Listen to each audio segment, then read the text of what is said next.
Je suis choqué. Je viens littéralement de me réveiller, comme vous pouvez voir à mes yeux, et j'ai décidé de partir sur Facebook pour voir l'évolution de la situation. Et j'ai vu qu'ils ont littéralement détruit des camions pour pouvoir libérer la route. Les gens qui aiment dire que le Cameroun est un pays de paix, qu'on veut la paix, est-ce que vous êtes en train de voir ce qui est en train de se passer? Lorsque vous voulez la paix, est-ce que vous pouvez partir demander à Paul Biya et son régime de traiter les Camerounais comme des êtres humains et non comme des animaux? Les camionneurs ne demandaient rien de sorcier, rien de sorcier. La seule chose qu'ils demandaient que je pouvais voir comme politiquement compliqué, c'est de libérer les prisonniers.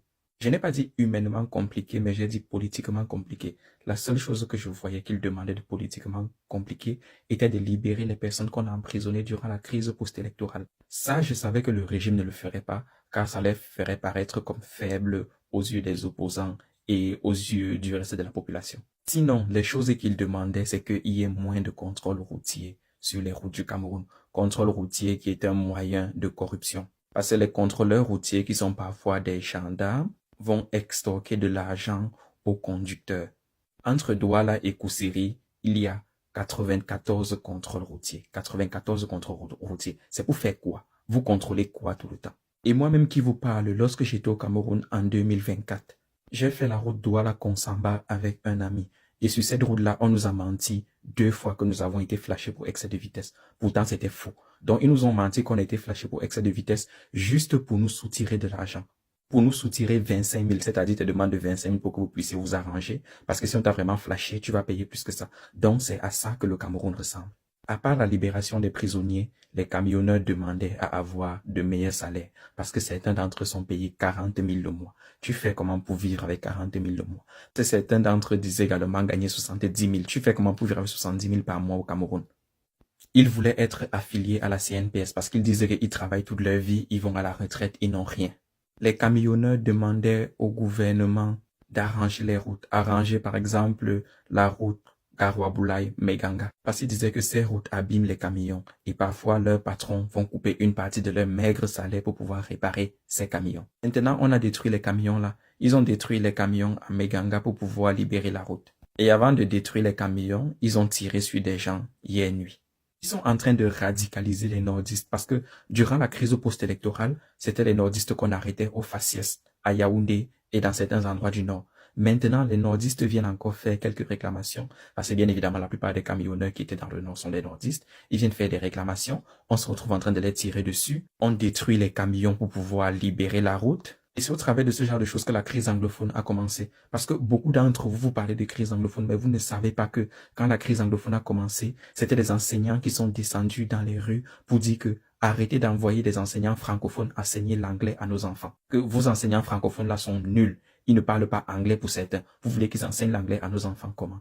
Les avocats anglophones étaient également dans les rues pour demander qu'ils veulent qu'on traduise le texte de loi en anglais. Et en plus de ça, ils veulent qu'on arrête de les envoyer des magistrats / des juges qui ne connaissent pas le système juridique. Parce que le système juridique dans les provinces, dans les régions anglophones du Cameroun est différent du système juridique dans les régions francophones du Cameroun. Dans les régions anglophones, ils ont de la common law. C'est comme ça que la crise anglophone a commencé. Comme d'habitude, le régime de Biya a décidé de réprimer les anglophones avec la force. Il a même tiré sur eux. Parce que où le peuple est en train de comprendre avec tout ce qui s'est juste passé en 2025 que le gouvernement là ne sert à rien. C'est un gouvernement qui veut juste utiliser la population, mais en échange, il ne donne rien. Il donne des miettes. Les Camerounais sont devenus leurs esclaves. Tous, ils leur demandent seulement que travailler pour nous nourrir, travailler pour qu'on puisse vivre notre vie de luxe en Occident, travailler pour qu'on puisse construire des maisons à 14 milliards de francs CFA. Pendant que certaines autres personnes gagnent 40 000, ces personnes qui gagnent 40 000 travaillent parfois plus de 50 heures par semaine. Voilà le Cameroun dans lequel on vit. Vous allez voir des moutons venir nous dire ici qu'on veut la paix. Ils ne peuvent pas aller mettre sous les publications de Bruno Bidjanla qu'on veut la paix. Ils demandent la paix aux gens qui veulent simplement manifester leurs droits. On n'a plus le droit de grève au Cameroun. On n'a pas le droit de manifester. Peu importe ce que tu veux essayer, on te tire dessus. Liberté d'expression, on t'enferme. Ils nous répriment comme si nous étions à l'époque coloniale. Les gens qui aiment dire que vous voulez partir chercher les Occidentaux pour nous libérer, les Occidentaux sont les démons. Que le régime de Yaoundé, c'est quoi? Ils se comportent littéralement comme des colons. Vous payez des impôts, ils ne vous donnent rien en retour, ils ne vous donnent aucun service. Vous faites grève, on vous tire dessus. Vous manifestez, on vous tire dessus. Tu exprimes ta liberté d'expression en disant que tu n'es pas d'accord avec ce que le gouvernement pense, on t'enferme. Et là, ils veulent obliger les camionneurs à travailler en dégageant des camions comme ça. Est-ce qu'on n'est pas déjà en train de partir vers des travaux forcés? Donc, qu'est-ce que les colonisateurs ont fait qu'ils ne sont pas en train de faire actuellement? On dirait que nous sommes sous le joug d'un système colonial ou d'une puissance occidentale qui est en train de nous coloniser. Pourtant, ce sont des Noirs comme nous. Vous allez voir des fainéants venir dire que on veut la paix, on veut la paix. La paix alors que certains Camerounais n'arrivent pas à manger. La paix alors que certains Camerounais n'arrivent pas à se loger. Les gens n'arrivent pas à manger alors qu'ils travaillent normalement. Ce pays est vraiment désolant.